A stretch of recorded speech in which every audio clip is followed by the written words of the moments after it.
Desde que se inventó la fotografía, la percepción del mundo existente cambió. Para muchas personas, ya no era necesario usar la imaginación para dar vida a los relatos de los viajeros que traían novedades de tierras remotas. Ahora se podía confrontar estas historias con las más vivas imágenes de la realidad.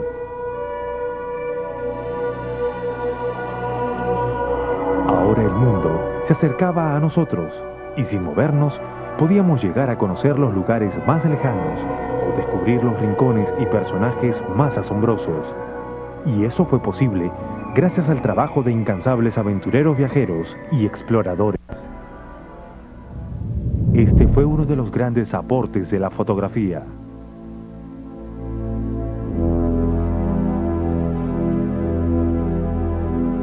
Si bien los primeros fotógrafos viajeros fueron estrictamente los daguerrotipistas que generalmente viajaban por todo el mundo siguiendo la ruta de los barcos, se establecían en los puertos por unos meses y luego seguían camino al siguiente destino. Las limitaciones técnicas del medio y su elevado costo impedían que se pudieran realizar expediciones fotográficas.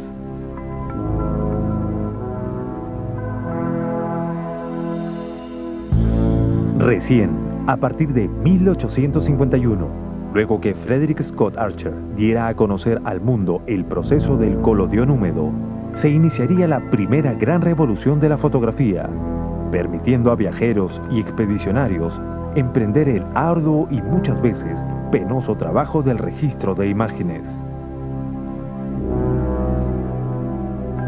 Desde el invento de la foto hay una rápida expansión de estos fotógrafos que van a fotografiar monumentos de todo el mundo, ¿no? No nos olvidemos que la visión en los países europeos del resto estaba basada en grabados y no había una imagen directa de estos lugares. Entonces ya para el año, no sé, la fotografía se inventa en el 39, en el 40, 41 ya hay fotógrafos prácticamente con todo el norte de África que han llegado a la China y etcétera. Y lo mismo sucede como llega al Perú el año 42, y hay un estudio de fotografía en Lima, ¿no? Y en realidad la influencia viene el hecho de que los primeros fotógrafos que vienen son fotógrafos extranjeros. Es decir, la técnica llega a través de estos viajeros, parte comerciantes, parte aventureros, parte artistas, ¿no? Se crea una profesión nueva, ¿no?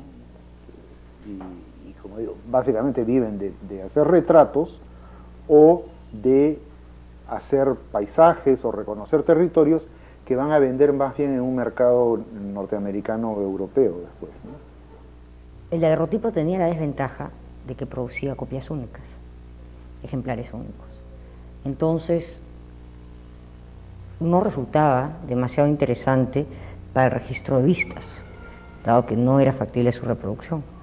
En cambio, la llegada del negativo de colodión húmedo, que permitía producir copias casi al infinito, impresas sobre papel, generalmente sobre papel de albúmina, en la región andina, sí permitía que esas vistas se pudieran reproducir y vender. Se convirtió en un género comercial interesante. Empezó el registro de la ciudad, del entorno. Por ejemplo, la Casa Curre vendía vistas de Lima como un paquete. Y los estudios fotográficos locales emprendieron algunos viajes interesantes registrando distintas partes del país.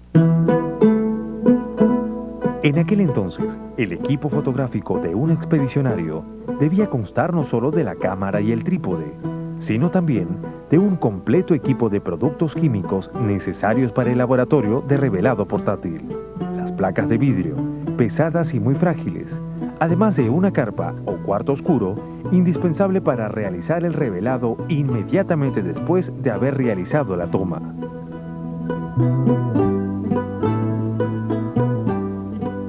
Si pensamos que en la gran mayoría de los casos el viaje debía realizarse a lomo de mula, podremos imaginar las enormes dificultades de estos primeros fotógrafos viajeros.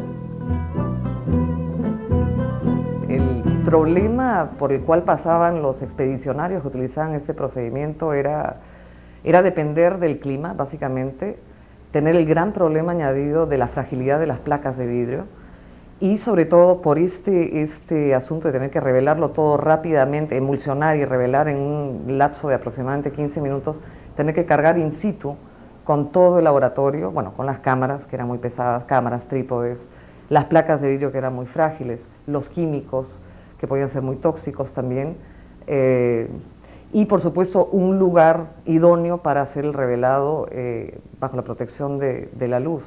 Por eso llevaban acémilas, carretas, etcétera, con carpas que hacían las veces de un estudio fotográfico, un laboratorio donde emulsionar y al mismo tiempo donde revelar estas placas. A pesar de todo ello, a pesar de esos problemas y de cargar con todo el peso que podría ser entre 50 kilos y 80 kilos, dependiendo de la cantidad de material, esa fue probablemente el medio a través del cual la gran mayoría de los fotógrafos expedicionarios hicieron los trabajos de reconocimientos de territorio.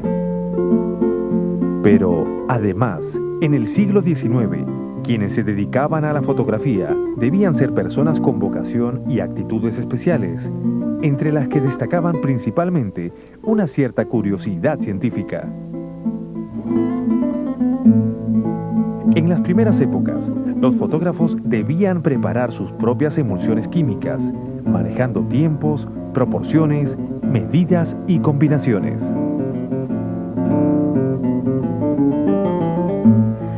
Con la idea del procedimiento del colodión húmedo, esta agregada sensibilidad y sobre todo la posibilidad de reproducción múltiple de copias a partir de un negativo sería lo que desplazaría al daguerrotipo rápidamente. La nitrocelulosa diluida en alcohol y en éter creaba este fluido viscoso que era el colodión y que se utilizó en un principio en uso médico, se llamaba segunda piel y era para cerrar las heridas. ¿Por qué? Porque era una especie de plástico, era impermeable. Y ese era justamente el problema con el procedimiento del colodión húmedo. Cuando estaba en fluido, de manera viscosa, podía recibir los químicos, podía recibir el nitrato de plata, pero una vez que se secaba este material era imposible procesarlo. ¿Por qué? Porque era impermeable y no ingresaban los químicos a la hora del revelado. Entonces, desde que se echaba este fluido, el colodión, en una placa, se sensibilizaba, se le ponía el nitrato de plata, se cargaba en la cámara húmedo, se hacía la exposición y se regresaba para revelarlo, no podía pasar aproximadamente unos 15 minutos. Y yo dependía de las condiciones atmosféricas, de la mezcla, las proporciones de alcohol y éter que hubiera utilizado el propio fotógrafo, si hacía mucho frío, etcétera, etcétera. Entonces, pero básicamente una vez que se secaba esa placa, no se podía revelar. Si bien el siglo XIX se caracterizó por los grandes inventos y descubrimientos en el campo de las ciencias exactas, las ciencias sociales también darían avances significativos, dando paso a nuevos campos de interés como la antropología, la sociología o la arqueología. Esta última crearía una verdadera fiebre por la búsqueda y registro de restos de culturas antiguas, y los fotógrafos serían los principales invitados de las flamantes expediciones arqueológicas. Durante la segunda mitad del siglo XIX son muchos los expedicionarios europeos, en la mayoría, que llegan a América, sobre todo con el nacimiento de la nueva ciencia de la arqueología, en busca de sitios importantes de ruinas arqueológicas, y por supuesto México y Perú son los lugares de mayor interés para estos expedicionarios, muchos de ellos científicos, otros simplemente aventureros y otros podrían ser diplomáticos establecidos, como en el caso de Squire, por ejemplo, quien trabajó acá, tenía un puesto diplomático en Lima, y su gran afición era la fotografía y la arqueología. Le Plongeon es uno de los expedicionarios más famosos de la época. No es conocido tanto por su trabajo en el Perú, él fotografía el Chan Chan, pero es muy famoso cuando en años posteriores, 2 o 3 años después de retirarse del Perú, creo, llega a México y documenta las ruinas principales de Yucatán, que son Chichén Itzá y Uxmal, en el formato de tarjetas estereoscópicas. Coincidentemente, en las ciudades se daría inicio a la moda de las tarjetas de visita, y con esta también se iniciará la venta y colección de fotos de monumentos, obras de arte, caricaturas y paisajes. De esta forma, se abría un nuevo campo de trabajo para los fotógrafos. Algunos venían a las remotas tierras del sur de América para registrar imágenes que luego venderían a coleccionistas en Europa, mientras que en los salones de la burguesía local eran muy apreciadas las vistas de las ciudades europeas. En Lima, estudios tan importantes como Couret y Manuri fueron representantes de fotógrafos franceses que distribuían imágenes de París en el formato de tarjeta de visita.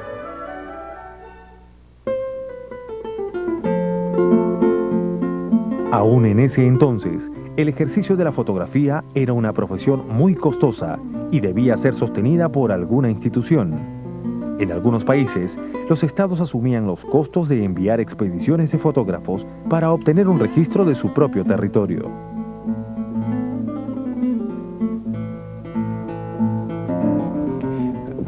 Lo ideal es, por ejemplo, que una oficina estatal te encomendara algo, ¿no? O que tú hicieras las fotos sabiendo o pensando que en algún momento lo que tú hicieras como fotografía podría interesar a algún acaudalado señor limeño o alguien ligado a compañías. Por ejemplo, todo lo que pasa en la documentación del norte de África está auspiciada por casas editoriales francesas.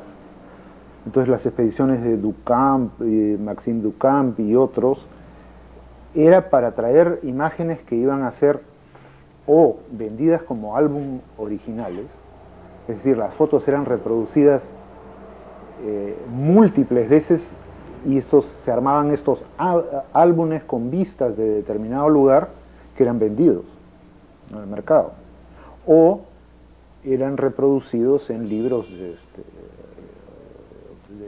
referidos de referencias a la historia o a monumentos antiguos o cosas por el estilo. Entonces había un provecho comercial muy definido, porque la gente comienza a coleccionar fotos también. Por ejemplo, hay fotos que se venden en el estudio de Nadar en París que están hechas por Couret en Lima. Fotos costumbristas,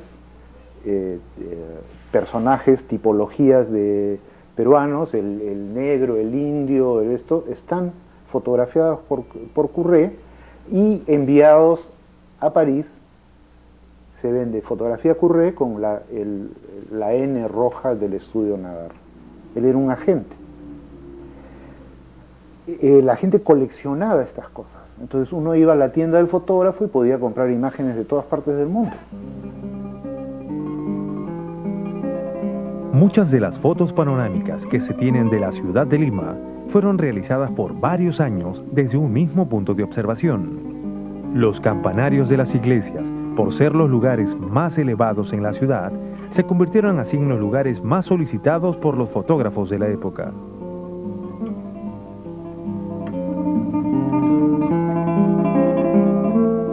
El denominador común en todos los trabajos fotográficos de la época fue la necesidad de retratar la modernidad.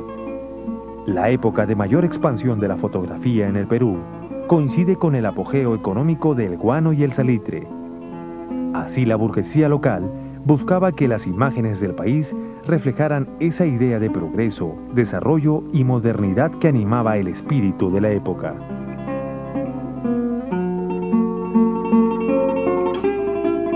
Los primeros encargos fotográficos fueron realizados por las empresas de ferrocarriles. Era necesario registrar el antes y después de cada obra, pero lo más importante era tener las imágenes de las proezas arquitectónicas. Túneles, puentes, caminos y máquinas eran la demostración concreta del ingreso a la modernidad. En todo caso, en lo que se refiere, por ejemplo, a los ferrocarriles en el Perú, creo que el patrocinador principal era Henry Meiggs, porque tenía una idea de estrategia de promoción de sí mismo y de su trabajo que involucraba ciertamente la fotografía. Era realmente alguien con una visión muy moderna del asunto. Es decir, sabía que la fotografía era una forma de construirse imagen. Y él mismo parece ser que contrataba a los fotógrafos, ¿no? Por ejemplo, Benjamin Franklin Pease, y evidentemente a Curré, o al estudio Curré. Pero en todo caso, antes de la Guerra del Pacífico seguía siendo muy duro, muy arduo, era poco rentable desde el punto de vista comercial y muy difícil hacer tomas del interior del país.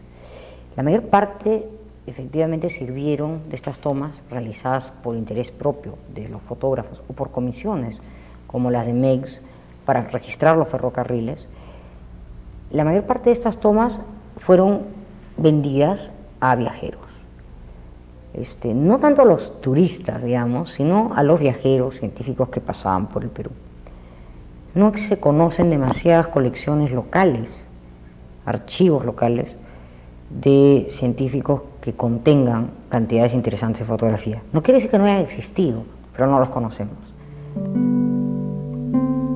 Hasta entonces, la fotografía era una actividad reservada casi exclusivamente para personas que hacían de ella una profesión. De más está decir que las mujeres estaban excluidas de este oficio.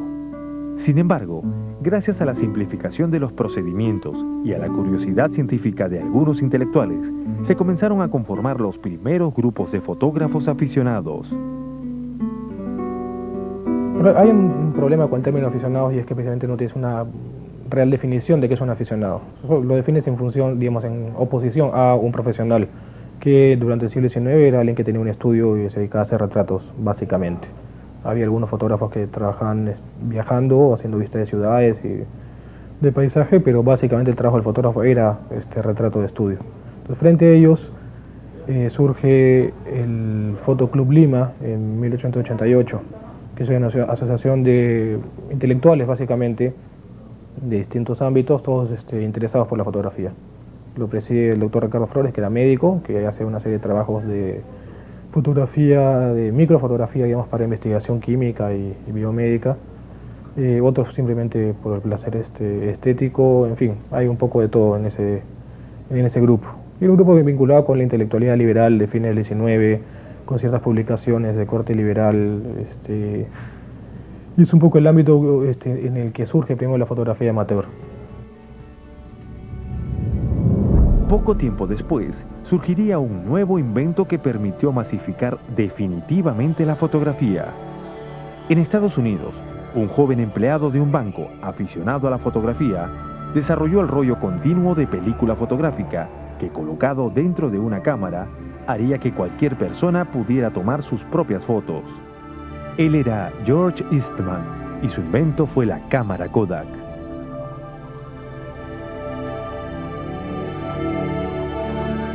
Eastman tiene la brillante idea de hacer varias innovaciones en el tema de la fotografía. Principalmente, habían tres cosas que se tenían que corregir. La primera era que era demasiado molesto hacer foto por foto, porque se tenía que hacer de placa en placa las imágenes. Entonces, la idea de que se tenía que conseguir un sistema que fuera de rollo continuo estaba presente desde hacía muchos años. El segundo problema era definitivamente el soporte, que era la placa de vidrio, que era demasiado frágil, era demasiado pesada, era muy difícil de manipular con esos. Entonces, encontrar un soporte que no sea la placa de vidrio, tener una película que sea continua, y luego tener una cámara que sea muy fácil de manipular. Básicamente esos tres conceptos son en los que trabaja George Eastman a partir de 1883. George Eastman, hasta que no tiene la cámara lista, patentadas las maquinarias de revelado, de procesado, y el rollo de película, no lanza este producto con la brillante idea de marketeo que hasta el día de hoy es muy conocida, que dice: usted aprieta el botón, nosotros hacemos el resto. En realidad, la parte más brillante de esta idea es que se ofrece al público que no tiene experiencia, al aficionado, la manera de hacer fotografías rápidamente y no tener que entrar en trabajos de laboratorio en absoluto. Es por primera vez se ofrece un servicio de revelado comercial. Las cámaras costaban $25 y venían con rollos de 100 imágenes. El aficionado lo único que tenía que hacer era jalar una pitita que iba a cerrar el diafragma, presionar el botón, terminar el rollo e enviarlo dentro de su cámara a la Kodak. La Kodak hacía todo el procesado, imprimía las copias que estaban bien, porque no imprimía obviamente las fallas, y luego regresaba por correo al cliente las copias ya montadas sobre un soporte de cartón secundario. Sin embargo, existen muy pocas evidencias que demuestren que en el Perú llegara a popularizarse el uso de esta cámara con sus singulares fotografías en formato redondo, pues esos eran los mismos años posteriores a la guerra con Chile, periodo de una profunda crisis económica y de la virtual desaparición de la burguesía local. Por esos años, también se comenzaron a popularizar las postales fotográficas, una forma derivada de las tarjetas de visita, pero con posibilidades distintas relacionadas con el correo a distancia y el turismo, otra de las florecientes actividades de la época. Y también durante este momento surge un nuevo formato que sería muy popular, y es la foto postal, que tiene orígenes muy anteriores en fines de la década de los 60 en Europa, más que nada en Austria. Es un formato el de la postal, que es aceptado entre ciertos países europeos, y aunque en un principio no llevaban imágenes, hacia 1872, por ejemplo, en Inglaterra se producen en cuestión de 2 años unas 35 millones de postales que se emiten y se envían en un año en Inglaterra. Las raíces de la foto postal, porque en un principio eran litografías más que nada, son un poquito más oscuras, pero aproximadamente alrededor del 1873-74 ya se están produciendo imágenes fotográficas en formato postal, pero no llegan al Perú básicamente porque no hay acuerdos postales de distribución de este tipo de cartas sin sobre, que encima atentaban contra la privacidad del contenido de la carta. Recién se hacen más populares alrededor de 1894, y el apogeo es entre 1900 y 1914. Pero sería recién a finales del siglo XIX cuando el Estado peruano emprende un proyecto sin precedentes, encargando a Emilio Garrot la realización del álbum Perú 1900, un extenso y ambicioso trabajo que lo llevaría a recorrer las 3 regiones del país y las ciudades más importantes por un periodo de casi 3 años.